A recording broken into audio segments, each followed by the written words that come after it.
제 27조죠. 예. 자, 27조 먼저 한번 읽어보고 시작하겠습니다. 자, 우리는 다 같이 읽습니다. 시작.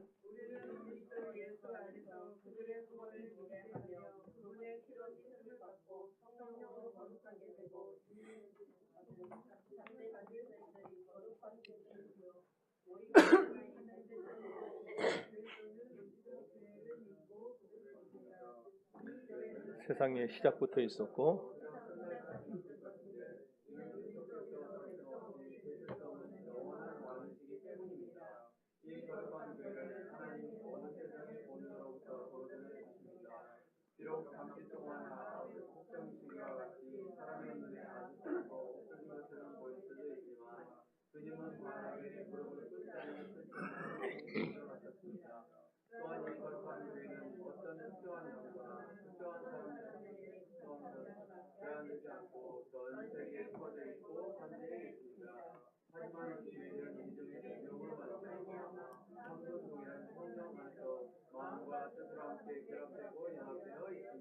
네.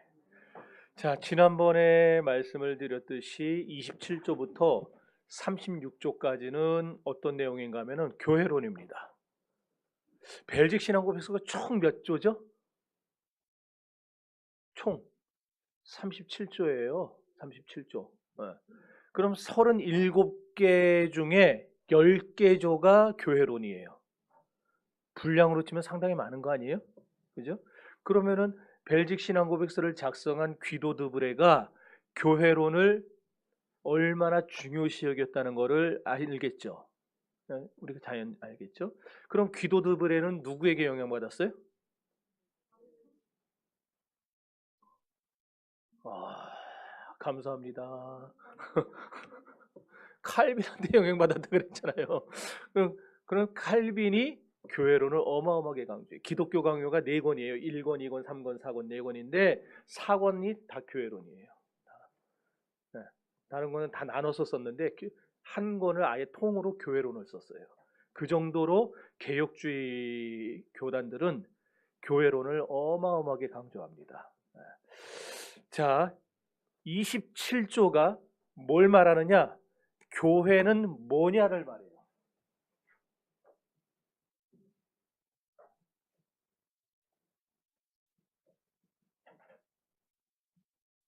27조는 교회는 무엇이냐 가르치고 28조는 그럼 교회에 가입해야 하는 신자의 의무는 뭐냐? 신자의 의무를 말해요. 그 다음에 29조는 여러분 아마 들어보셨을 거예요. 참된 교회의 표지에 대해서 말합니다.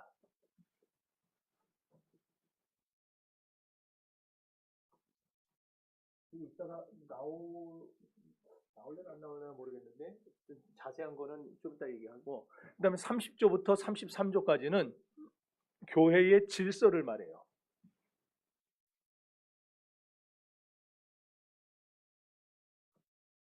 그래서 이 교회의 질서라는 건 뭐냐면은 정치.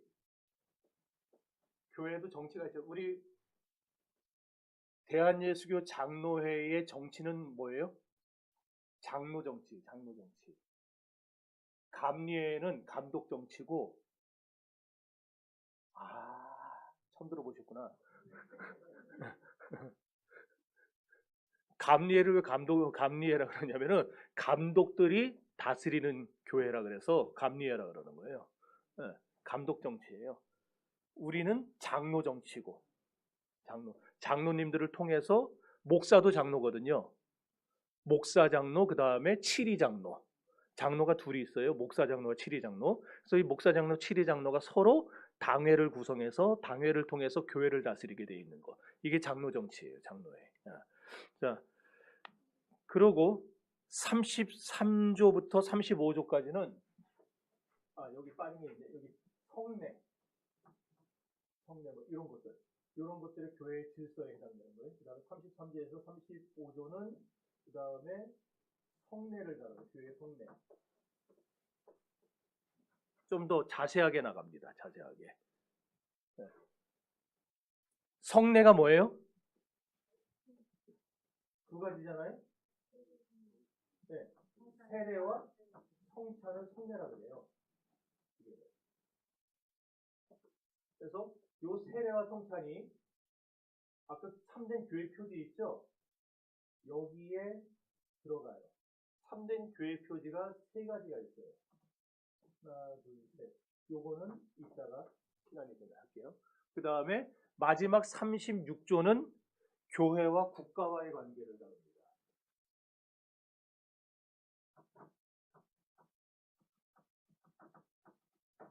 이렇게 해서 총 10개 조가 교회론을 다루고 있어요. 자, 아까 27조는 뭘 다룬다 그랬어요? 예, 맞아요. 교회는 무엇이냐를 다룬다 그랬는데 사실 우리가 구원받는다고 할 때 그 구원의 체험은 개인적인 체험 아니에요? 쉽게 얘기해서 우리 이 집사님 구원받을 때 저도 같이 도매금으로 구원을 받을 수 없잖아요. 예? 여러분들이 구원받는 체험을 할 때 나도 그냥 같이 여기 정신교회에 등록하고 다닌다는 이유로 같이 구원받는 거 아니에요. 구원은 다 1대1입니다. 다 개인적 체험이에요. 하나님이 그 한 사람을 택해서 거듭나게 하시고 구원받게 하시는 거. 이거 다 개인적인 체험이에요. 그죠? 자, 그래서 옛날 복음성가에도 그런 노래 있었어요. 여러분 아세요? 예수님 맞을 준비됐나 진정 거듭났나요 예수님 피로 내 옷은 흰 눈보다 깨끗해졌나요 예수님 맞을 준비됐나 두 사람이 함께 맷돌 갈다가 두 사람이 함께 잠을 자다가 한 사람만 가고 한 사람만 남겠네 예수님 맞을 준비된 난 주님 맞을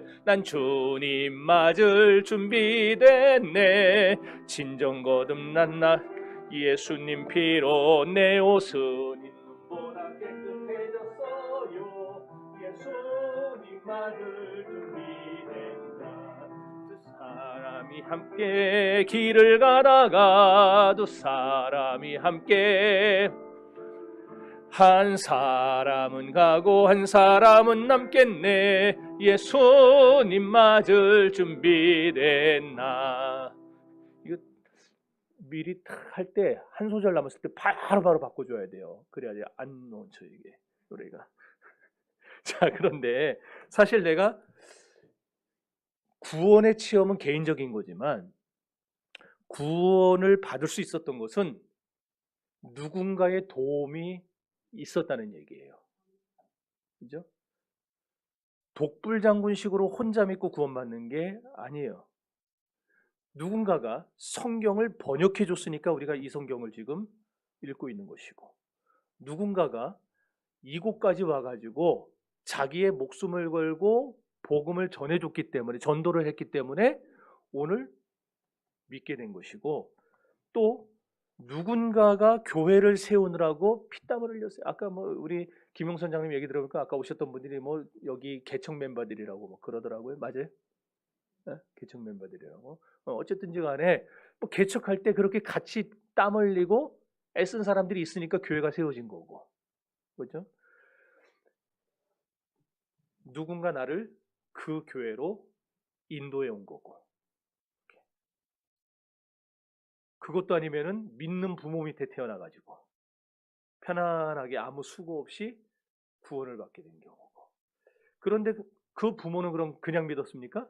그 부모는 나는 믿는 부모 밑에 태어나서 그냥 수월하게 예수 믿고 구원받은 거지만 그 부모는 또 지금까지 말한 어떤 과정들을 통해서 예수를 믿은 거예요. 그러니까 이 예수를 믿고 구원받는 데에는 양면성이 있는 거예요. 구원은 개인적으로 체험하는 거지만 그러나 나 하나 구원받기 위해서 하나님은 수많은 사람들을 사용하셔가지고 나를 구원하신다. 요 내용이에요. 자, 이렇게 하나님은요, 나 하나 믿는 사람 만들려고 어떤 경우에는 온 우주적으로 모든 걸 다 끌어다가 나를 예수 믿게 한다. 이런 과정을 통해 내가 예수 믿는 역사가 일어나게 된 겁니다. 그러니까 요 내용을 칼빈이 이렇게 설명을 했어요. 우리가 그리스도로 말미암아 영원한 구원과 복에 동참하게 되는 것은 복음을 개별적으로 믿음으로 말미암은 것이다. 맞죠? 개별적으로 믿어서 구원받는 거죠. 그러나 우리에게는 무지와 게으름이 있고 거기에다가 경망된 천성까지 더해져 있어서 외적인 도움이 필요하다. 그래서 하나님께서는 외적인 도움을 줄 수 있도록 보화들을 이 세상에 두셨는데 그 보화들을 맡겨두신 곳이 어디냐? 그게 바로 교회다. 이렇게 얘기를 했어요.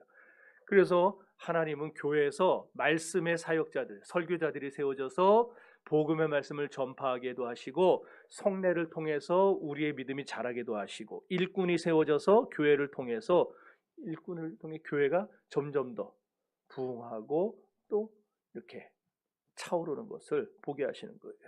그러니까 결론이 뭐냐? 모든 신자에게는 뭐가 필요하다는 거예요? 교회가 필요하다는 거예요. 교회가.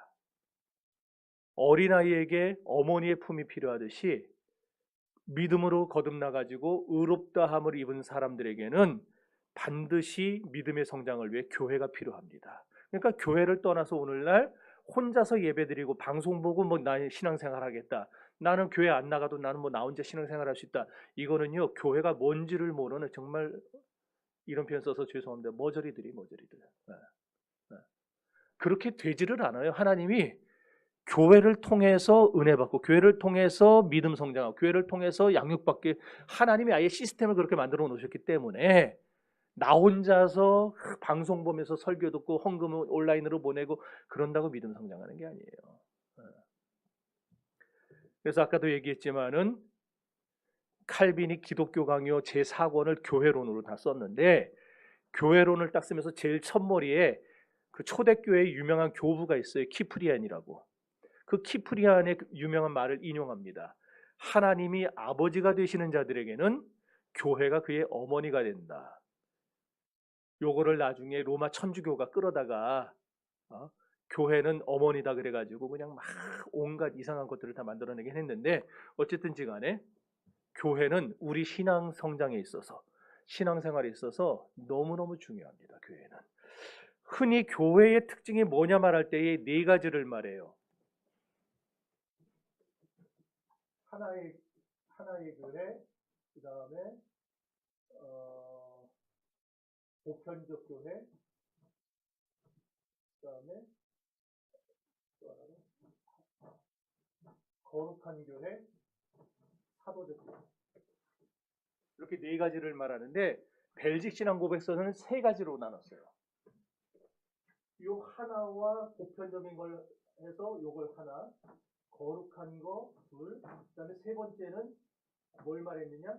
사도적이라는 거는 나중에 이 거룩한 속에 같이 들어가고 세 번째는 하나님이 교회를 지금도 다스리시고 앞으로도 영원히 보존해 나가신다. 요 교회의 보존성 이렇게 해서 벨직 신앙 고백서는 하나, 두 개, 세 개를 말합니다. 자, 그래서 이제 세 가지를 하나씩 볼 텐데 교회의 특징 첫 번째, 우리는 교회는 하나의 보편적인 교회라는 사실, 이걸 알아야 돼요. 이사야 49장 6절 찾아보세요. 자, 읽어봅시다. 시작.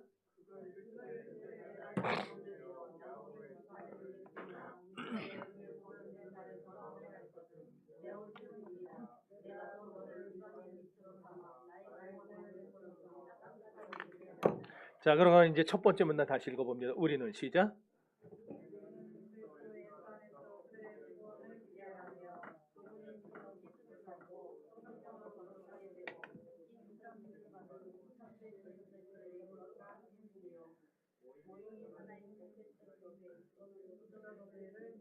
예, 우리는요 하나의 보편적이고 우주적인 공교회를 믿습니다. 여기서 나온 말이 캐톨릭이라는 말이에요. 카톨릭 교회. 네. 우리가 가짜 종교들한테 뺏긴 단어들이 참 많아요. 천주교한테는 이 보편적이라는 말, 공적이라는 말에 캐톨릭을 뺏겼어요. 원래 그게 우리가 써야 되는 말인데 캐톨릭을. 근데 지금은 천주교가 그냥 당연히 카톨릭이라 불리죠. 이 아주 너무너무 중요한 단어를 뺏겼어요. 불교한테는 뭘 뺏겼어요? 자비를 뺏겼어요. 대자대비하신 부처님이래 가지고 원래 자비가 기독교 용어예요. 불교에서 나온 게 아니에요. 근데 그걸 뺏겨버렸어요. 자비를. 그리고 신천지한테 뺏긴 거. 새하늘과 새 땅. 옛날에는 새하늘과 새 땅 많이 설교 들어봤을 거예요. 신천지. 그때는 신천지가 없었기 때문에 신천지라고 해도 아무렇지도 않았는데 이제는 새하늘과 새 땅 하면 저 목사 저거 신천지 아니야 이런다고. 뺏겨버렸어요. 안상홍이한테는 하나님의 교회를 뺏기고. 그래서 이제는 하나님의 교회라고도 말도 못해요. 설교하면서 이상하게 받아들일까 봐. 그냥 주님의 교회라 그러지. 말하면 속만상하니까 그냥 넘어갑시다 이 정도로 하고. 여러분 지상에는 여러 교회가 존재하죠. 그렇죠? 코로나로 인해서 지금 1만 교회가 문을 닫았지만 어쨌든 각 교파들, 장로교, 감리교, 성결교, 오순절 할 것 없이 다 모으면은 우리나라에 아직도 5만 교회 정도 돼요. 그런데 이 5만 교회가 전국에 다 흩어져 있는데 이 모든 교회가 다 하나다. 이게 바로 지금 우리가 첫 번째로 고백하는 내용이라는 거예요. 하나의 보편적이고 우주적인 공교회. 자, 이제 계속해서 얘기를 해봅시다. 교회가 그리스도의 피로 씻음을 받고 하나님의 백성이 된 참된 그리스도인들의 모임이죠. 신학적으로는 하나님이 택하시고 그리고 부르신 자들의 총회를 교회라고 합니다. 시편 111편 1절. 자, 읽어봅니다. 시작.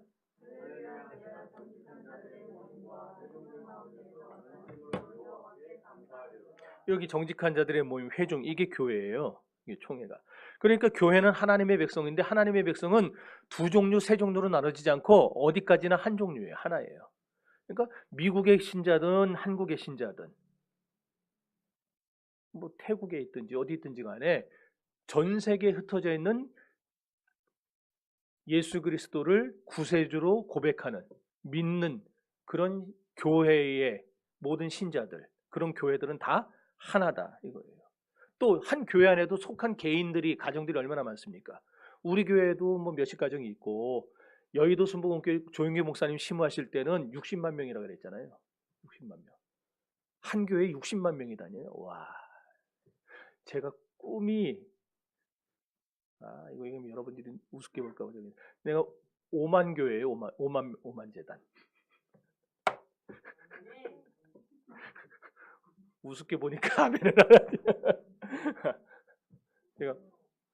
제가 꿈이 5만 재단 300선교사 파송 100지교회 개척이에요. 우리 교회 나중에 부교육자 들어오는 사람들 다 띄워가지고 교회 개척시켜주는 거. 네. 왜냐면 우리 목사님, 내가 섬겼던 목사님들한테 다 그렇게 해준다 그러고 안 해줘가지고. 띄워주려고. 지금요 생으로 개척하면은 진짜 힘들어요. 교회가 분당 우리 교회 얘기 들으셨죠? 1000명씩 띄워줬어요. 그게 무슨 개척교회, 그게 대형 교회지. 해주려면 100명 정도 해줬어도 딱 좋아요. 왜냐면 100명이면 얼마든지 자립해서 살 수 있거든요. 그랬으면 한국교회 훨씬 더 많은 일을 할 수 있었을 텐데 좀 아쉽지만 그래도 어쨌든 멋있더라고요. 우리 교회도 부흥해가지고 진짜 여기저기에다가 교회를 좀 세웁시다. 그러려면 여러분 전도하셔야 돼요. 자, 어쨌든 세길교회도 한빛교회도 주능교회도 우리 정신교회도 다 하나예요. 하나. 이름은 다르고 목사는 다르게 세워졌지만 우리는 주 안에서 하나입니다. 과거에 수많은 신자들이 있었고 지금도 그렇고 앞으로도 그럴 겁니다. 교회마다 교리는 달라요. 교파마다. 성결교랑 우리랑 틀려요. 오순절이랑 우리랑 틀려요. 그럼에도 불구하고 예배의 형태도 조금씩 달라요. 그러나 모든 교회는 주 안에서 하나예요. 우리 몸에 손과 발과 발가락과 모든 몸과 머리와 이 모든 건 다 나눠져요. 팔이라 부르고 손이라 부르고 뭐 이렇게 다 부르잖아요. 부르는 명칭이 다 달라요. 그러나 이걸 통틀어서 한 몸이라 그러는 것 같이 우리가 지금은 교파로 다 나눠져서 뭐 다 부르는 명칭이 있고 정치 체제가 틀리고 다 틀리지만 그렇게 수많은 교회가 이 세상에 존재하지만 그래도 이 모든 교회는 우주적으로 하나라는 거예요. 하나. 아시겠어요? 그러니까 다른 교회 잘 되면은 시기하면 돼요, 안 돼요? 안 돼요. 다른 교회 잘 되면은 시기하면 안 돼요. 사촌이 땅 사갖고 배 아파가지고 막 그러면 안 돼요. 옆에 교회 잘 되면은 축하해줘야 돼. 잘 안 되겠지만 축하해줘야 돼요. 일단 나도 좀 잘 되고 주 안에서 모든 교회가 다 부흥해야 됩니다. 교회는 다 같이 성장해야 돼요. 구원의 방주가 돼야지 다 같이. 그렇죠?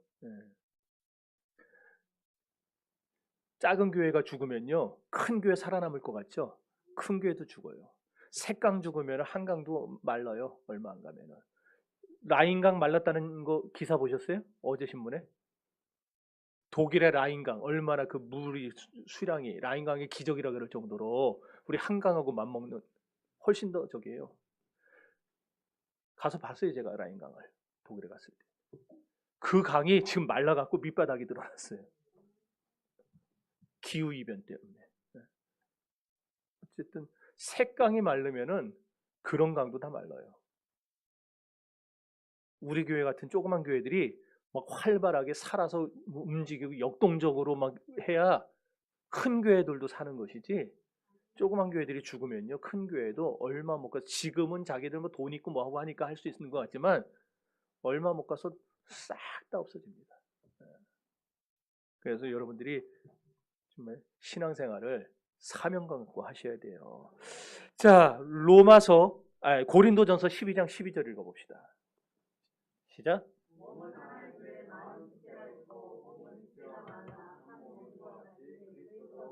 로마서 12장 4절 5절.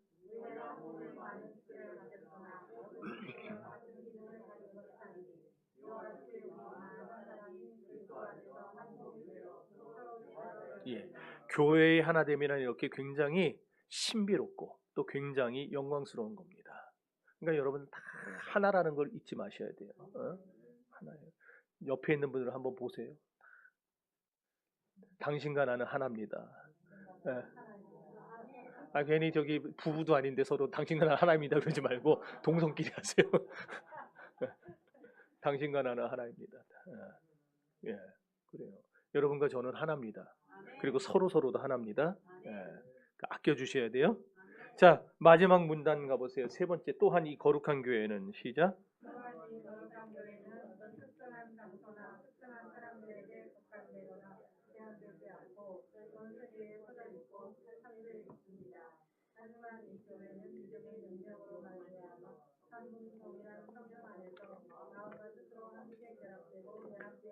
예. 구약의 이 말이 뭐냐면은 구약에 있는 아브라함과 신약에 있는 우리가 하나로 연결되어 있다는 말이에요. 사도들과도 우리가 연결되어 있어요. 아니 어떻게 연결되느냐? 그리스도 때문에. 그리스도 안에서 뭘로 연결돼요? 믿음으로 연결되는 거예요. 분명히 살아온 갭은 지금 수천 년이 있어요. 사는 지역도 엄청나게 멀어요. 그럼에도 불구하고 구약에 있는 성도들, 오늘 여기 있는 우리들, 정신교회 성도들은 다 그리스도 안에서 한 믿음으로 한 형제고 한 자매가 되는 거예요. 참 신비한 거 아닙니까? 이걸 바로 교회의 보편성이라, 교회의 우주성이라 그렇게 말하는 거예요. 그래서 교회는요, 전 세계 어디에 있든지 간에 한 하나님의 집이라고 표현하는데, 제가 그래서 기도할 때 간혹 가다가 쓰는 말이 있어요. 기억나시나 모르겠는데 권속이라는 말. 이거 한 집에 사는 가족이라는 말이에요. 한 집에 사는 가족.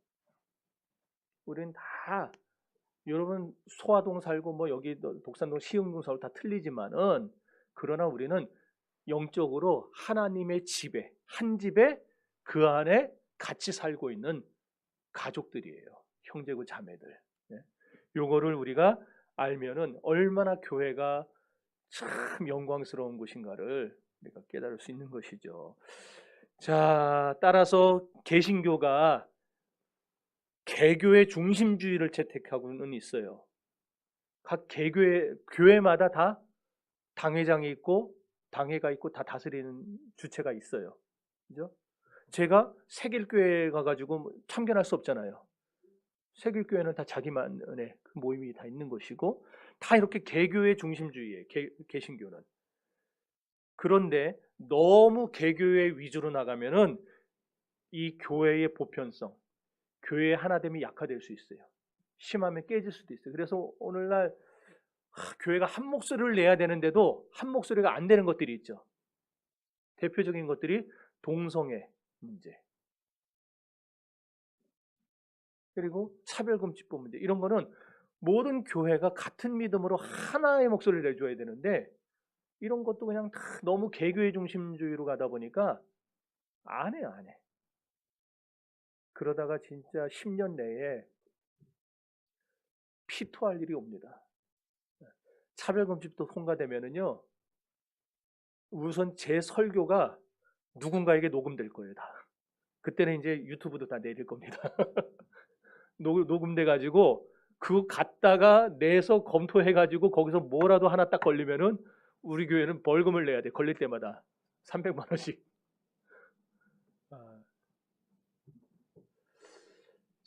그 파파라치들처럼 아마 교회에 교파라치들 엄청나게 들어올 거예요. 그때 목사들 설교. 여러분 지금 얼마나 위기의 때인데 개신교가 정신을 못 차려요. 서로 막 찢어져 가지고. 자, 어쨌든지 간에 이게 개신교의 약점이에요. 교회의 보편성이 깨질 수 있다는 거. 그렇다고 교회에다 십자가만 걸고 있으면 무조건 우리가 다 같은 교회냐? 그것도 아니죠. 십자가를 걸고 있어도 엉뚱한 이단 사설을 말하는 자들이 있기 때문에 우리는 그거를 분명히 잘 점검을 해야죠. 그럼 교회의 이 보편성이라는 거, 보편성의 기준이 뭐냐? 그거는 나중에 29조에 가서 나옵니다. 그러니까 그건 그때 자세하게 하도록 하고, 여하튼지 간에 우리는요, 지상에 있는 여러 교회들과 우리는 하나라는 사실, 이걸 아셔야 돼요. 그러니까 남들 교회가 잘 돼도 우리는 같이 기뻐해 줘야 되고, 우리가 개교회로서 다른 교회와 협력하고 돌아볼 수 있어야 돼요. 다른 교회가 어려움 당할 때는요, 도와줘야 됩니다. 도와줘야 돼요. 우리 교회 일이 아니니까 그러면 안 돼요. 우리 교회 일은 아니지만 같은 그리스도의 권속으로서 고통당하는 거기 때문에 도와줘야 돼요. 팔짱 끼고 구경하고 있는 거는요, 심하게 말하면 자살행위입니다. 왜냐? 그 고통이 여기 하나 딱 잘려져 나가가지고 아프면은요, 요게 요걸로 끝나지 않잖아요. 신경을 타고 돕니다. 그래서 다른 쪽에도 다 전달되고 온몸이 다 아프게 돼요, 나중에는. 그처럼 한 교회가 아플 때에 그 교회의 고통을 우리가 모른 척하고 무시하면은 이 고통이 언젠가 우리에게도 그대로 찾아옵니다. 그렇기 때문에 우리는 힘써서 도와줘요. 힘써서. 아유, 교회 힘든 거 누가 한다. 우리 교회 힘들 때 누가 뭐 도와주지도 않는데. 그거 아니에요. 하나님이 다 보고 계세요. 그러니까 작년에 우리가 전주 한빛교회 어떻게 알아서 도와줬겠어요. 또 올해에 그 불란교회 있잖아요. 늘 기쁜 교회 거기. 우리가 이렇게 누군가 우리의 도움을 필요로 할 때 도와주면요. 그 옆에 있는 큰 교회가 있는데, 야, 진짜 옆에 자기네끼리 쬐까는 교회 불났는데도 같은 교단인데 우리랑 합동측인데 그걸 안 도와주더라고. 내가 얼마 전에 어떻게 돼가고 있나 그걸 하려고 전화를 했더니, 야, 그게 열이 받아갖고 막 그런 사람이 총회 지금 정치하겠다고 막 지금 나오고. 내가 하나님이면 그냥 나중에 우리가 누군가의 도움이 필요할 때가 오면요, 진짜 필요할 때가 오면 하나님은 다른 교회들을 통해서 우리 교회를 도와주실 겁니다. 풍성하게. 그러니까 여러분 열심히 다른 교회가 어려움 당하면 도와주셔야 돼요. 고린도전서 12장 26절 읽어봅시다. 시작. 고린도전서 12장. 네? 원고 안 들어가 있어요? 그럼 고린도전서 12장 26절 찾아봅시다. 자, 다 찾았어요? 아, 우리 권사님 제일 빨리 찾았네. 자, 그러면 대표로 읽어봅시다. 시작.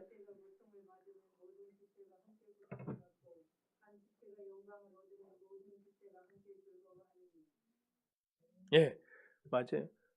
요 말씀 딱 기억하세요. 요게 교회의 보편성, 교회의 하나됨이에요. 요거를 우리 개혁주의는 우리의 신앙으로 고백한다는 겁니다. 자, 두 번째 특징이 나옵니다. 교회의 두 번째 특징은 거룩성입니다. 자, 이제 교재를 또 읽어보는데, 자, 첫 번째 문단 위에서 둘째 줄 성령으로 거룩하게 되고, 거기 읽어봅니다. 시작. 인치심이에요. 인치심. 인치심인데 이게 잘못 나온 거예요.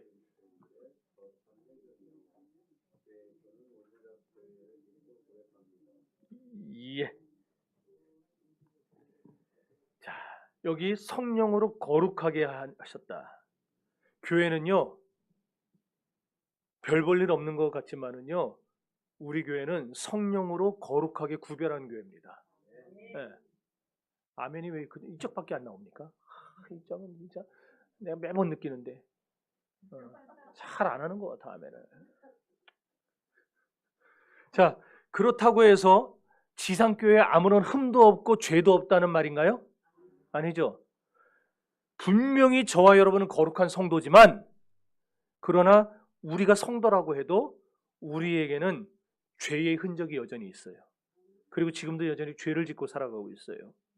우리는 완전하게 죄에서 벗어난 존재가 아니에요. 죄를 먹고 마셔요. 그럼에도 불구하고 그래도 거룩한 성도라는 거예요. 참 이해가 안 가죠.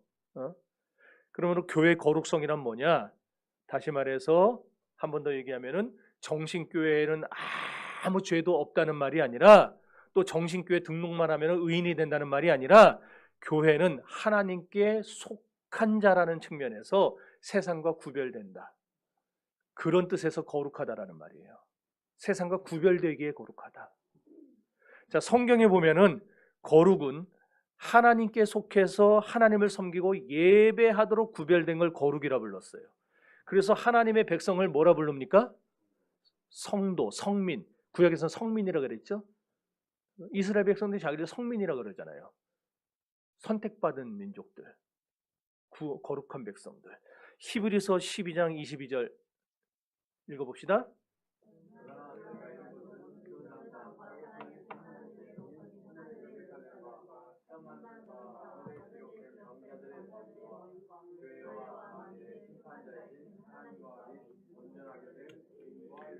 여기 하늘에 기록된 장자들의 모임, 그 다음에 온전하게 된 의인들의 영, 이게 교회의 거룩성을 의미하는 거예요. 자, 하나님은 우리를 죄에서 구원하여 주셔가지고 더 이상 죄의 종로로 타지 않도록 만들어 주셨어요. 우리 죄를 그리스도의 피로 씻어 주셨어요. 그리고 우리에게 성령을 보내주셔서 우리가 새로운 피조물이 되도록 만들어 주셨습니다. 그래가지고 이제는 우리는 죄에 대해서 아니오라고 말할 수 있는 그런 용기를 갖게 됐어요. 그래서 성도는 왜 성도냐? 죄를 봤을 때 우리는 아니야, 싫어, 이 말을 할 수 있기 때문에 성도예요. 그러니까 죄를 보고도 여전히 아니야, 싫어, 이 말을 못하면은 그건 성도가 아니에요. 거듭난 사람이 아니에요. 죄를 보면 우리는 끊어낼 수 있어요. 왜? 내가 하는 게 아니고 내 안에 성령이 그 죄를 보면은 미워하도록, 멀리하도록, 싫어하도록 그 마음을 우리에게 넣어주시기 때문에 그렇게 우리를 구별한 자다. 그게 교회의 거룩성이라 그 말이에요. 그래서 이제부터는 우리는 마음을 다하고 뜻을 다해서 즐겁게 신속하게 주님을 위하여 살게 된 겁니다. 거룩을 위하여 나아갈 수 있게 된 거예요. 세상의 불신자들과는 완전히 구별된 삶을 살게 된 겁니다. 이게 교회예요. 그래서 교회는 거룩을 놓치면 안 돼요. 교회는 언제나 거룩을 추구해야 됩니다.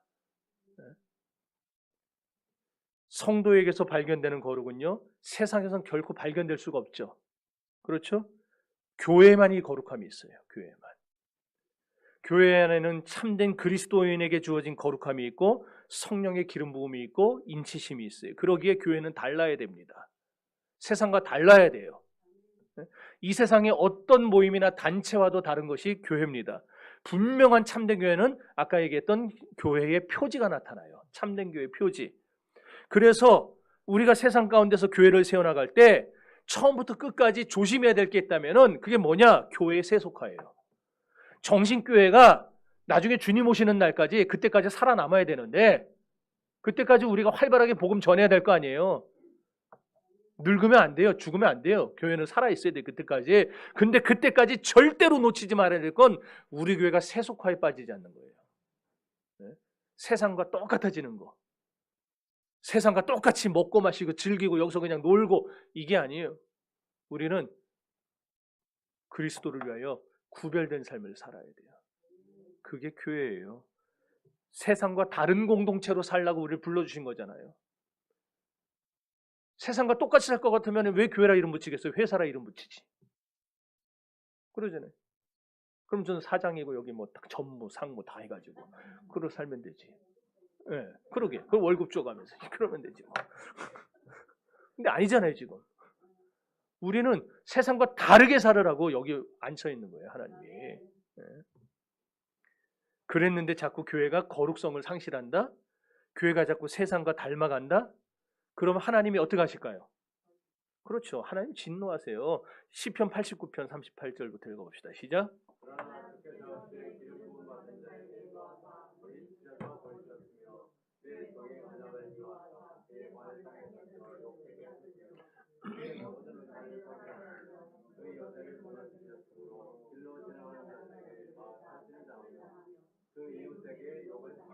하나님이 우리를 버리세요. 버려서 사람들한테 욕당하게 하시고 탈취당하게 하시고 손가락질 받게 하시고 오늘날 교회들 손가락질 받는 교회들이 얼마나 많아졌습니까? 교회가 세상과 비슷해질 때 하나님이 그 교회에서 영광을 걷어가시는 거예요. 사무엘 때, 그 엘리 제사장 때, 블레셋과 전쟁을 할 때 법궤 가지고 나면 법궤 뺏겼죠. 그리고 엘리 제사장의 며느리가 애 나면서 해산하면서 죽죠. 그때 애 이름을 뭐라고 하면 이가봇이라고 해요. 이가봇. 여호와의 영광이 떠났다. 하나님의 영광이 떠나면요 겉은 그럴싸한 교회인데 아무짝에도 쓸모없어요. 겉은 그럴듯한 소금인데 먹어봐야 짜지도 않으면 그거 누가 써요? 그거 안 쓰죠. 버리는 거 아니에요? 그럴듯한 교회 그건 아무 소용없습니다. 진짜 교회가 돼야지. 그래서 오늘 저와 여러분들은 그리스도로 옷 입은 자들이라고 그러잖아요. 또 성령의 거룩함과 인치심을 받아서 죄 씻음 받은 자들이잖아요. 그래서 우리만이에요. 우리만. 누가 할 수 있는 게 아니라 교회만 거룩한 회집을 향해 나아갈 수 있는 거예요. 교회만 모일 수 있어요. 이렇게 모여서 여기서 예배할 수 있는 거예요. 그래서 하나님은 이 거룩한 교회에서 말씀이 울려 퍼지게 만들고 주의 거룩한 날에 이 주일날 한 자리에 모여서 예배하도록 하고 하나님을 찬양하게 하고 이런 것들을 이 교회 안에서 이루게 하신 거예요. 다른 곳에 가서 하라고 하신 적이 없어요. 우리는 자꾸 그 조직신학적으로 우리가 하나님을 믿음으로 고백하는 사람들의 모임이 교회다. 이것만 머릿속에 자꾸 들어와가지고 이거는 교회가 아니라고 자꾸 하려고 하는 사람들이 있어요. 눈에 보이는 건 교회가 아니라. 아니에요. 이중적 의미가 다 들어있어요. 교회에는. 하나님이 구별하여 불러낸 백성들의 모임이 교회지만 그들이 세운 이 눈에 보이는 조직체 이것도 교회예요.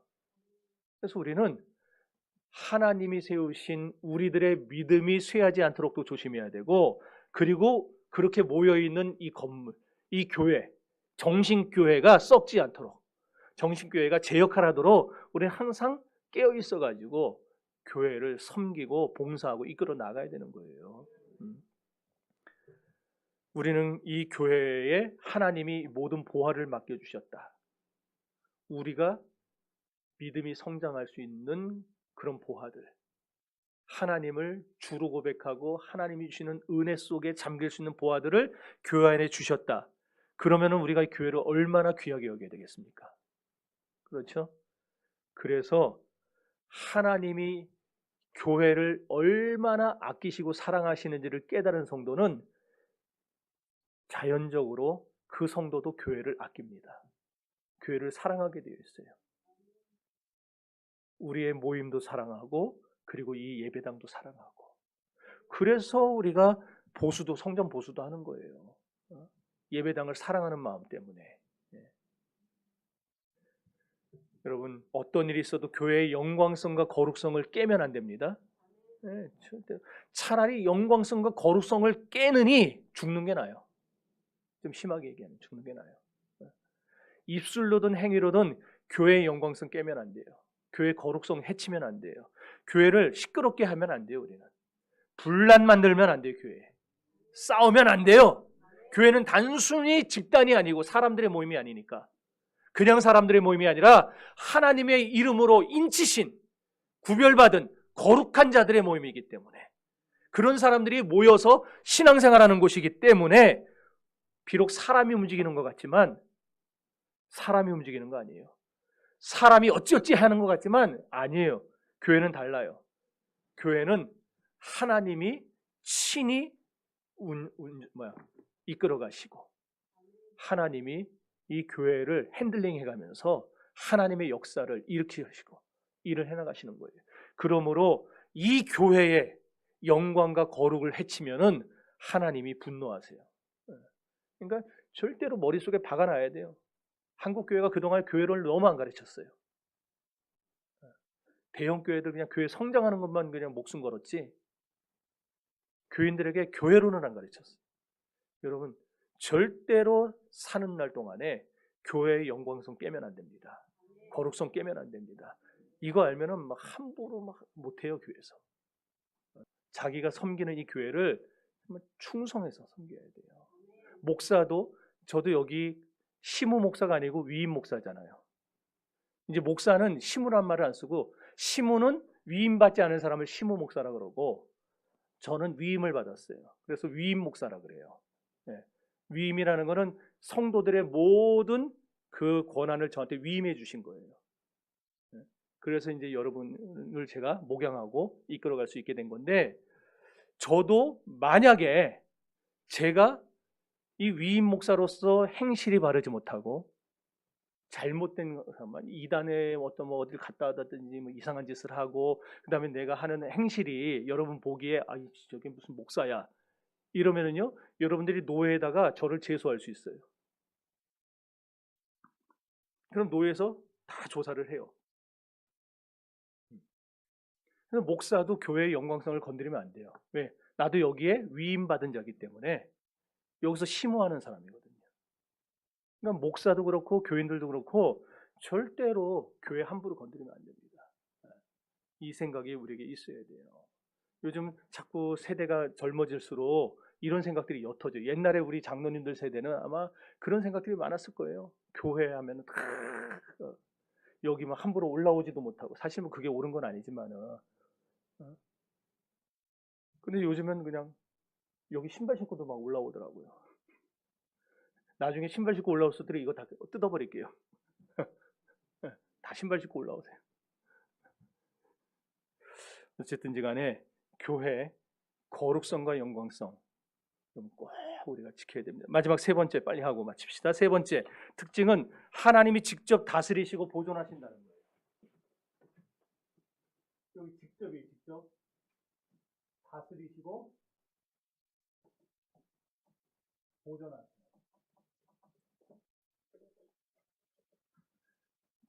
지상교회가 어떤 외적인 요인들에 의해서 힘이 약해지고 소멸되는 것처럼 보일 때도 있어요. 그러나 하나님이 여전한 특별한 섭리 속에서 교회를 지키십니다. 보존하고 계세요. 그 증거로 귀도드브레가 예로 든 게 뭐냐면은 아합 시대에 남겨놓은 7,000명을 예로 들고 있어요. 그렇죠? 자, 두 번째 문단 가서 어디 읽어보냐면 세 번째 줄, 이 거룩한 교회를 읽어봅시다. 시작.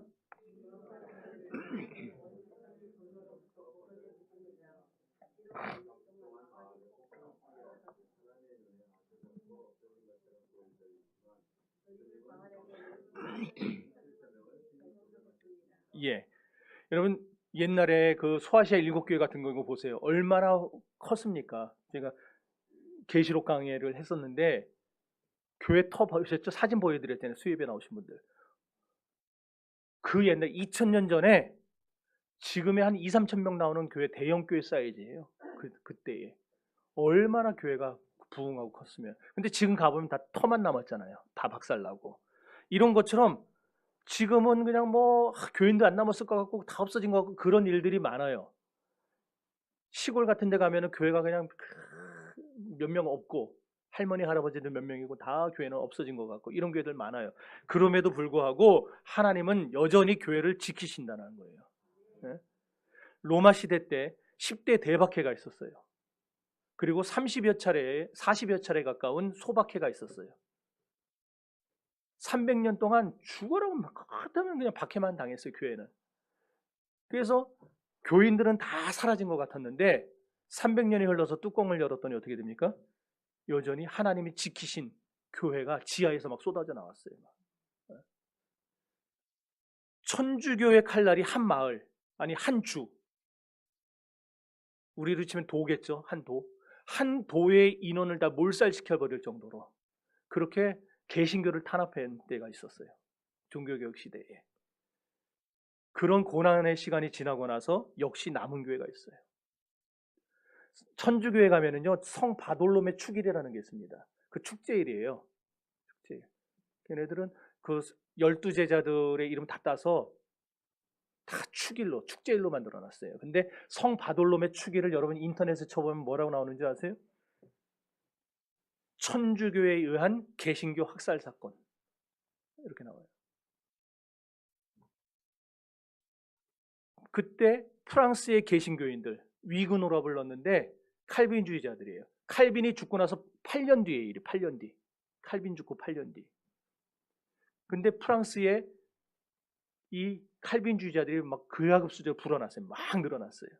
그랬더니 천주교가 결혼을 하자고 서로 개신교하고 천주교가 결혼하자. 왕들끼리 결혼하자고 해서 그 결혼식 당일날 다 술에 취해 만들어 놓고 준비해놨던 군사를 풀어서 2만 명을 죽였어요. 결혼식에 모인 개신교인들 2만 명을 학살을 했어요. 프랑스에서 개신교인이 다 사라진 것 같았죠.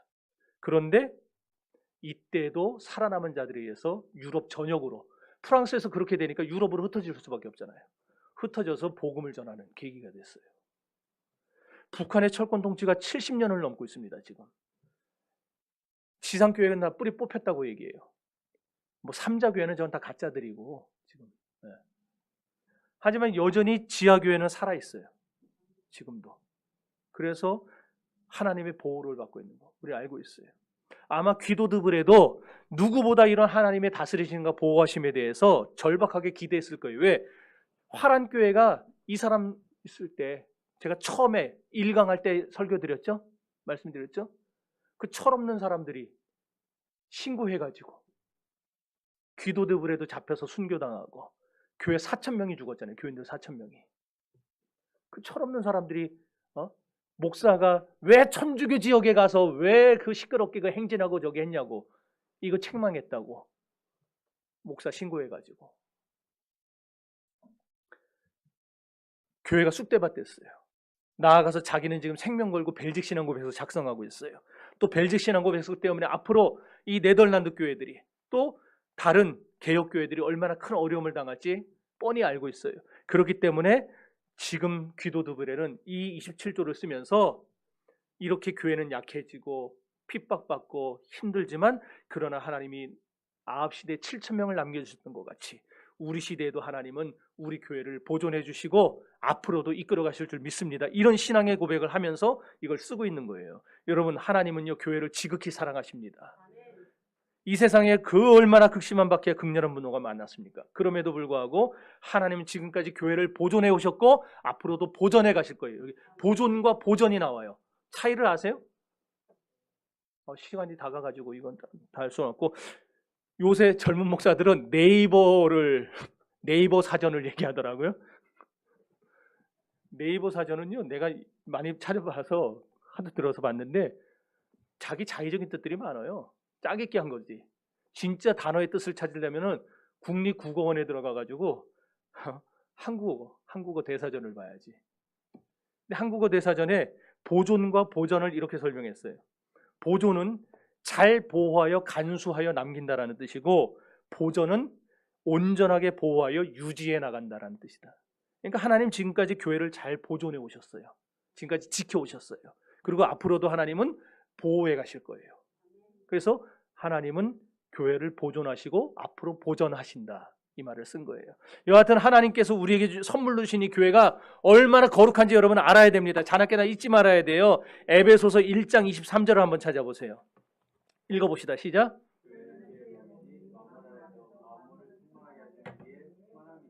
교회는 그리스도의 몸이에요. 그런데 그리스도는 만물 안에서 만물을 충만하게 한다 그랬어요. 그리스도의 영광을, 이 말은 다시 이렇게 말하면은 그리스도의 영광을 가장 충만하게 드러내고 확실하게 드러내고 찬란하게 드러내는 곳이 어디냐? 그게 교회라는 거예요. 그래서 우리는 교회를 통해서 배우는 거예요. 교회를 통해서 하나님 만나고, 교회를 통해서 은혜 받고, 교회를 통해서 신앙이 성장하고, 교회를 통해서 우리가 하나님 앞에 새로워지는 거예요. 그러니까 교회 없이 나 혼자 신앙생활 하겠다? 그건 안 되는 거예요. 여러분, 교회는 하나인 교회입니다. 우주적인 교회입니다. 보편적인 교회입니다. 거룩한 교회입니다. 그리고 하나님이 친히 보존해 오셨고 앞으로 보전해 가실 교회입니다. 우리가 그런 교회의 일원이 됐다는 사실을 감사하셔야 됩니다. 여러분, 교회가 아니라면 칼빈의 표현대로 강팍하고 무지하고 게으르고 경망된 천성을 가진 우리가 어떻게 누구의 품에서 하나님을 깨달아 알 수 있었겠습니까? 우리의 믿음이 굳세지고 복음을 전하는 이 일에 어찌 우리가 힘을 합할 수 있었겠느냐 말이에요. 그러므로 우리에게 교회를 주신 이 은혜를 우리는 기억해야 되고 교회를 귀하게 여겨야 되는 거예요. 교회는 거룩합니다. 보편교회만 거룩한 게 아니고 개교회, 이 지교회도 거룩해요.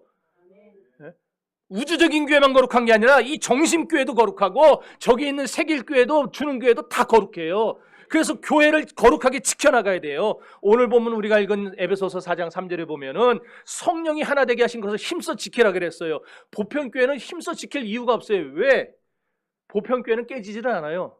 하나님이 다스리는 교회니까, 천상교회니까 깨지질 않아요. 그러나 지상교회는 어때요? 깨져요.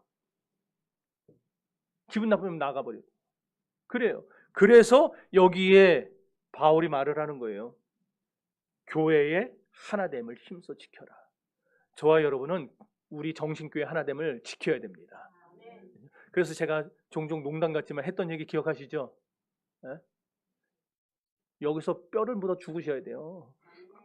뼈를 묻으셔야 돼요. 뼈를 묻어야 돼요. 아셨어요? 네. 저쪽은 그 화면을 안 한다니까.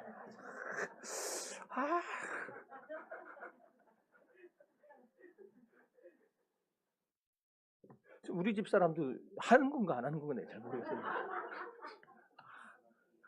안 하는 거예요? 또 이 앞에서 또 이러네.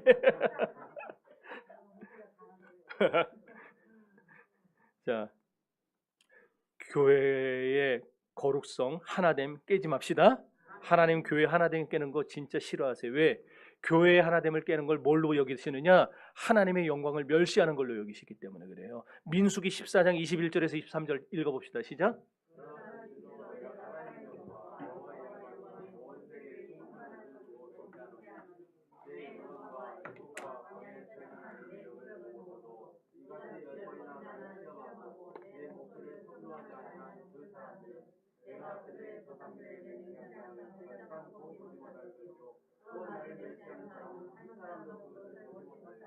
하나님이 교회의 하나됨 깨는 걸 이렇게 싫어하세요. 멸시해요. 그러나 교회 하나됨을 지키는 자들에게는 놀라운 축복을 부어주세요. 24절.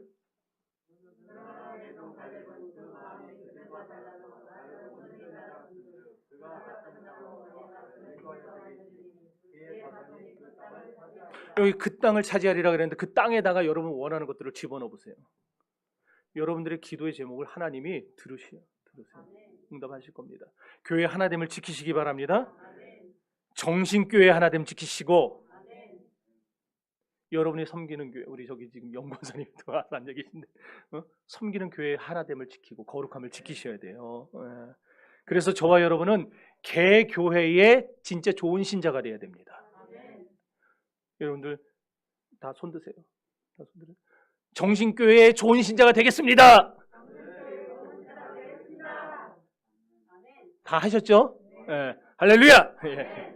우리 권사님은 모닝교회 얘기하시면 돼요. 어쨌든 우리는 우리 교회의 좋은 신자가 돼야 돼요. 네. 교회의 영광 바로 알고 그리스도의 영광으로 충만하게 된 교회에 소속된 사실을 감사하시고 끝까지 충성하면서 사명 감당하는 여러분들 되시기를 바랍니다. 자, 기도합시다.